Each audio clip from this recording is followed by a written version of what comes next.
Hello, I'm Dango Rose. Welcome to the Mountaineer Podcast, where everybody's listening. The Mountaineer brings you the latest news of the Peak-to-Peak region, in print, online, through our podcast, social media, and special publications. Now, listen in to the latest news of the area with our local journalists.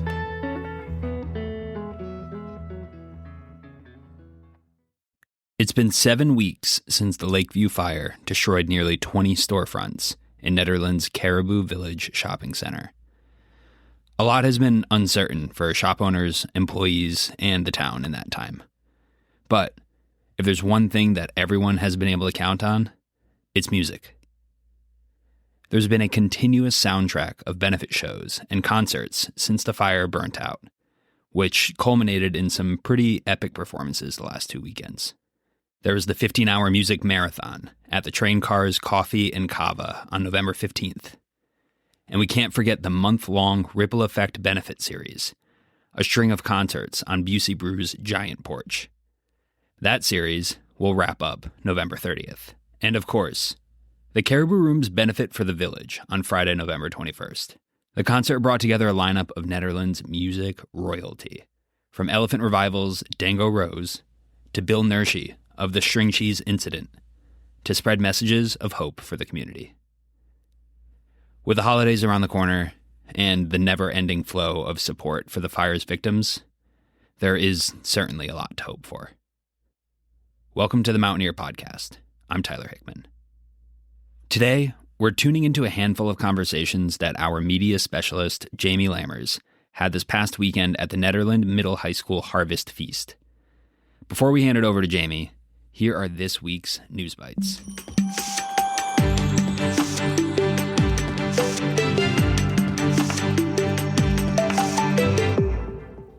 After only 2 years, Boulder County abandoned its plan to reach a $25 per hour minimum wage by 2030. In response to pressure from local business owners and farmers, commissioners voted 2-1 on Thursday, November 20th, to lower the scheduled increases. Starting January 1st, wages in unincorporated Boulder County will increase 1.5%, from $16.57 an hour to $16.82 an hour, instead of the planned 8.58% increase to $17.99. Moving forward, wage hikes will match inflation, with the 2030 wage projected to be $18.93, more than $6 less than the county's original goal. With Thanksgiving almost in the rearview mirror, you can finally dive into the holiday spirit, starting with the Central City Tommyknockers Christmas weekend, which kicks off Friday, December 5th. The festivities start with a tree lighting at Spring and Main Streets, and after that, follow the sound of the Central City Opera singers to the Teller House for the community potluck. The more modern Christmas tradition of nonstop shopping commences Saturday at the Teller House, with more than 30 vendor booths, cookie decorating, and even visits from the big man himself. Festivities come to a close Sunday, December 7th. Head to our website for more information.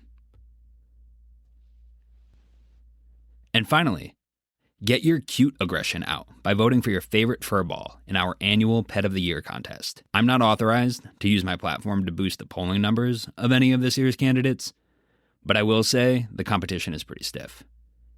You can head to our website to cast your vote for the cutest cat, dog, or mouse. And yes, you heard that right. Like I said, stiff competition. That's all for today's News Bites. For our featured story, Mountaineer media specialist Jamie Lammers takes us to lunch in the noisy cafeteria at Nederland Middle-Senior High School. While the focus is normally on the food and taking a much-needed break from the classroom, this lunch period was a bit different. For over a decade, the school has been hosting the Harvest Feast, a Thanksgiving meal prepared by students and staff each Friday before the holiday. Classmates, their parents, their teachers, and school staff sit down for a meal to laugh and talk and eat as a community. It's pretty rare for these groups to come together all at once, But the blend of generations, backgrounds, and roles in the school makes for a lively and honestly really heartwarming event that the school looks forward to each fall. To try and capture that feeling, Jamie went to this year's Harvest Feast last Friday, November 21st, and chatted with some of the hungry cafeteria patrons. Here's what they had to say.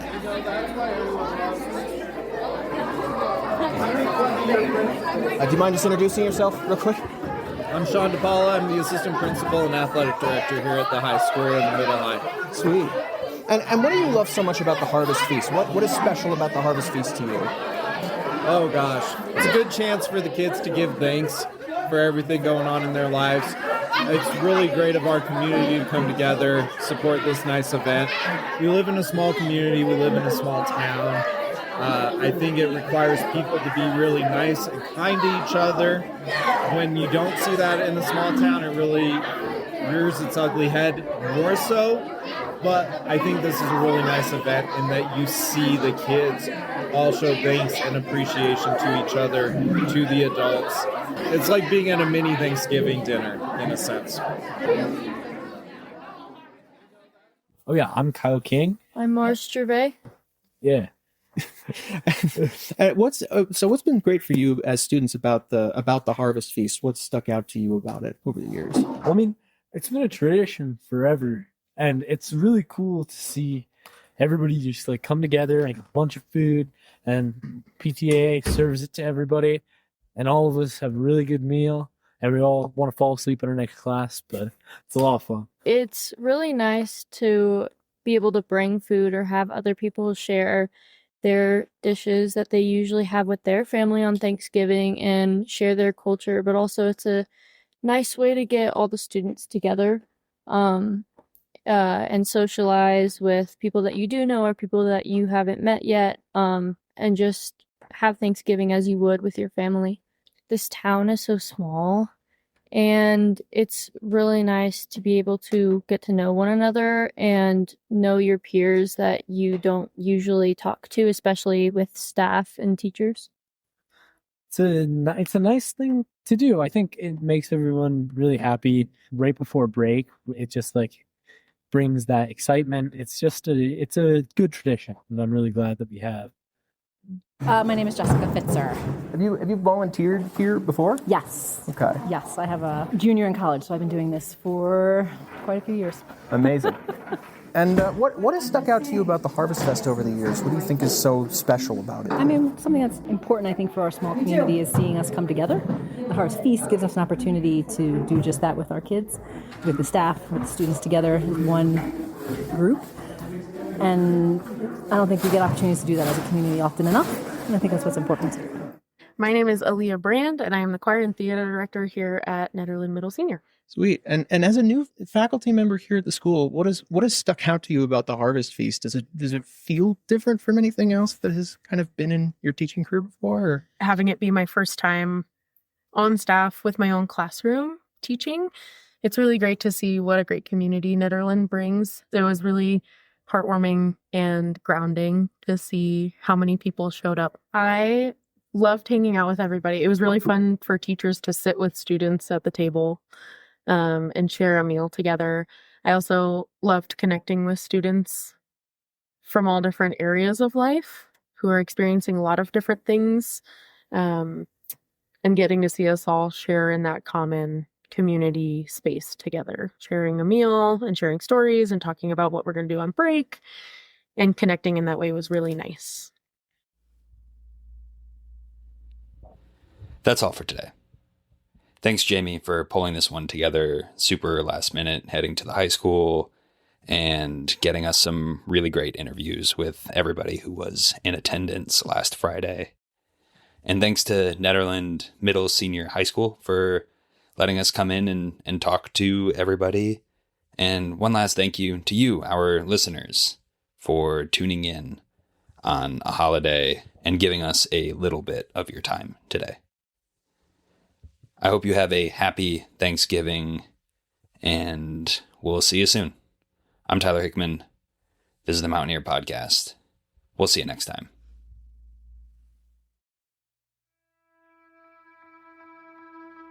And that's it for our show. Subscribe online to get more access to more news, weekly updates to our community calendar, and a link to our YouTube channel by visiting themountaineer.com. Be sure to use the coupon code PODCAST when subscribing for a 10% discount, only available to our listeners. If you are in the local Peak-to-Peak area, be sure to pick up a print edition of The Mountaineer at a local business. I'm Dango Rose. Thank you for listening.